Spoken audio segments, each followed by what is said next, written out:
Vídeo 34.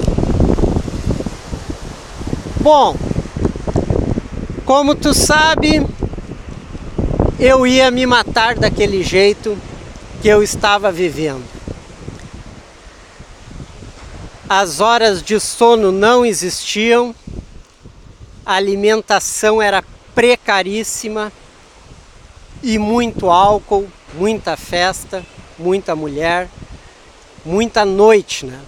E quem frequenta a noite sabe que a noite pode ser cruel, né? Já na semana que eu me desliguei do restaurante, 2 dias depois, o Rick foi demitido. E era o mesmo restaurante, né, que nós trabalhávamos. Então, o Rick agora tinha só o emprego de entregar jornal, né? E eu continuava entregando jornal também.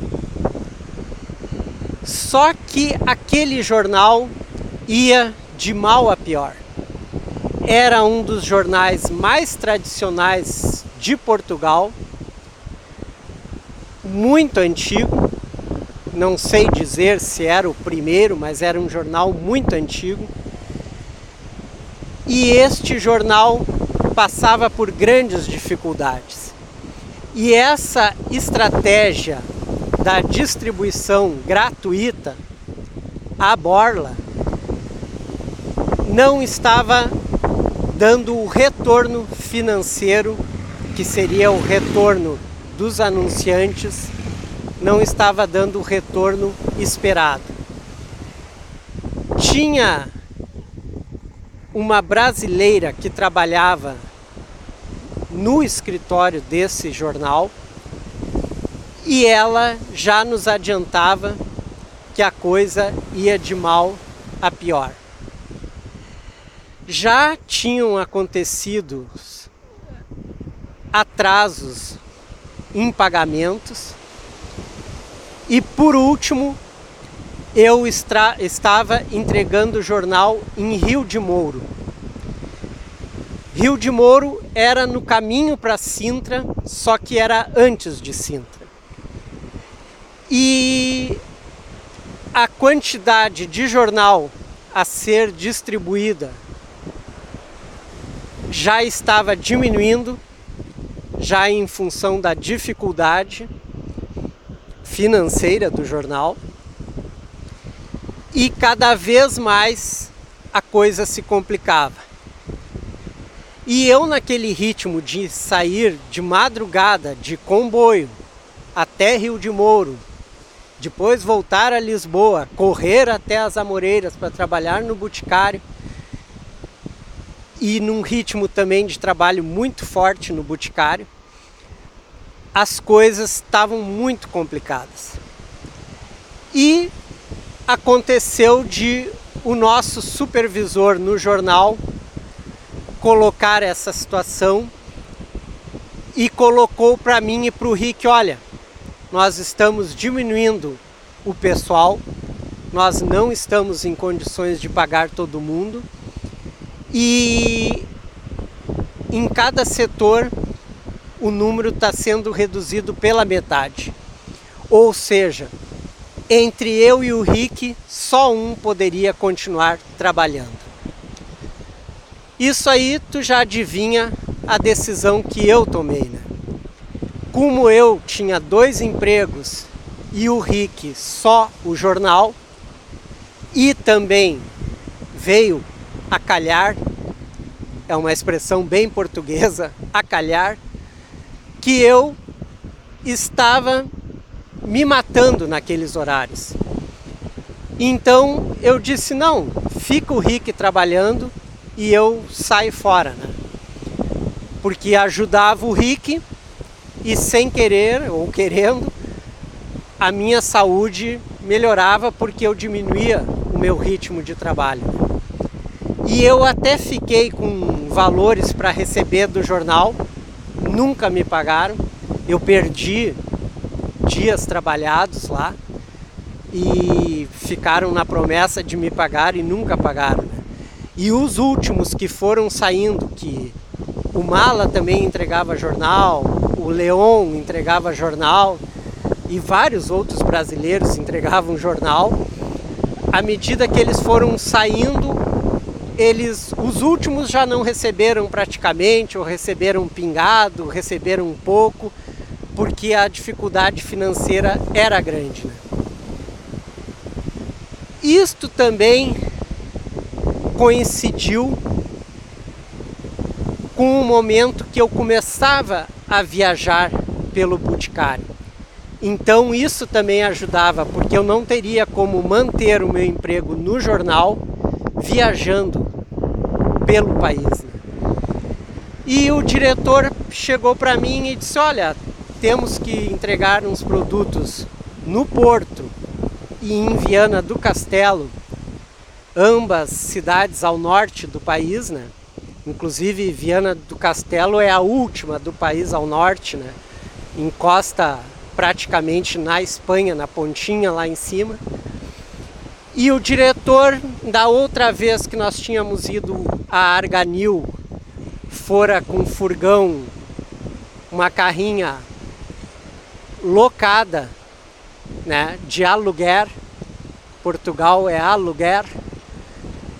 E com o motorista também, né? E o diretor perguntou: tu te garante, tu pega um furgão desses e vai ao norte? Eu disse: olha, eu com um mapa na mão eu vou à lua, né? É só eu comprar um mapa e já tá na mão, né? E como nós trabalhávamos no centro comercial, eu imediatamente já fui numa livraria e já adquiri um mapa rodoviário do país, né? E eu disse para ele: pode marcar a viagem que eu estou indo, né? Ó as pombinhas aí.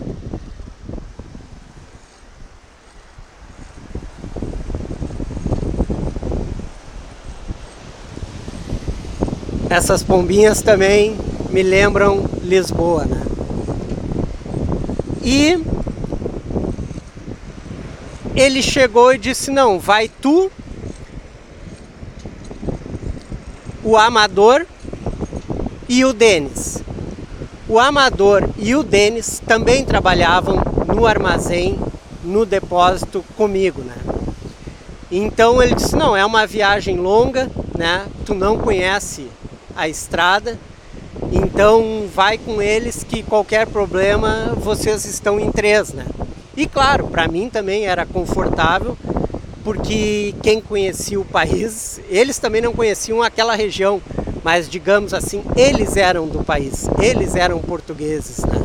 Então qualquer problema maior eu acreditava que um português teria mais condições de resolver do que eu, que era brasileiro, né? Mas ótimo, né? Nós três viajando juntos seria melhor. E a gente foi feito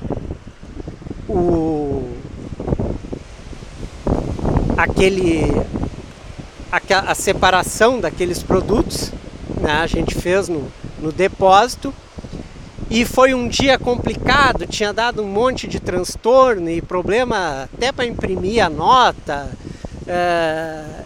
Eu me lembro assim, o aluguel lá na carrinha atrasou, deu uma série de problemas que nós acabamos saindo de Lisboa já num horário à tarde. Nós não saímos cedo, né, como seria o ideal, né? E logo em seguida já pegamos a noite e eu dirigindo e os meus dois colegas junto no banco da frente, que na época era uma Ford Traffic. Era um furgão a diesel, a gasóleo, né? Gasóleo é o diesel em Portugal. E nos dirigimos ao Porto, né? Nós chegamos no porto, já era noite, e localizamos uma espécie de pousada, e eu, naquele ritmo, já disse para os meus colegas, né? Olha, vamos tomar um banho aí e vamos para a noite, né? E os guris ficaram meio assim, bah, mas amanhã nós temos que descarregar, temos que viajar de novo, né? Eu disse, não, amanhã é outro dia, né? Vamos para a noite. E já perguntamos pelo centro ali do porto, já descobrimos onde tinha festa e acabamos num bar, né? E claro, conversando, rindo, bebendo, e não vou dizer que deu para ver muita coisa. A gente viu um pouco da estrada na saída de Lisboa, porque ainda era dia, né? Depois, logo em seguida, nós pegamos a noite e só o que se via mesmo era a estrada, os faróis dos outros carros e um pouco lá na chegada do porto, né? Daí, no outro dia, nós localizamos a loja do porto, que era num centro comercial, bem no centro do porto, né? E na cidade do Porto eu tive uma experiência dirigindo que ainda não tinha me acontecido em Lisboa, né?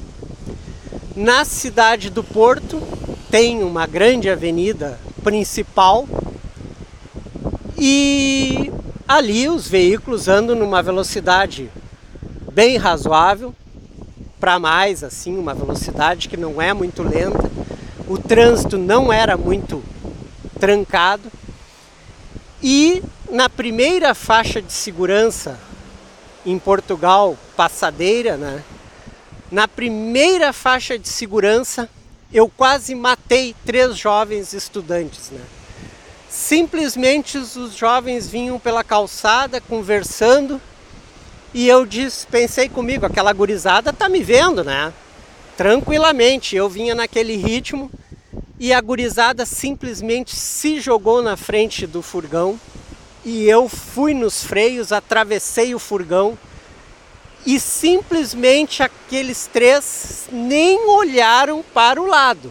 Eles atravessaram a passadeira e seguiram reto. Eu pensei, não, isso aí foi um caso isolado. Arranquei, continuei descendo aquela avenida, na próxima passadeira quase matei 2 mulheres. Eu digo, o que é isso? As mulheres simplesmente atravessaram na passadeira e não olharam para os lados. Aí eu fui perceber que não era, em Lisboa não era assim. Existia respeito à passadeira, né? Mas as pessoas também tinham aquela noção que se vem um veículo numa certa velocidade, eu não vou me jogar na frente, né? E na cidade do Porto, não sei se isso é até hoje, as pessoas se jogavam, as pessoas não olhavam para os lados. Na cidade do Porto, as pessoas atravessavam e quem era o motorista que se virasse do jeito que fosse para conseguir parar o veículo e não matar as pessoas. Isto era mais uma curiosidade que eu descobria naquele momento. Esse vídeo eu encerro aqui. Valeu!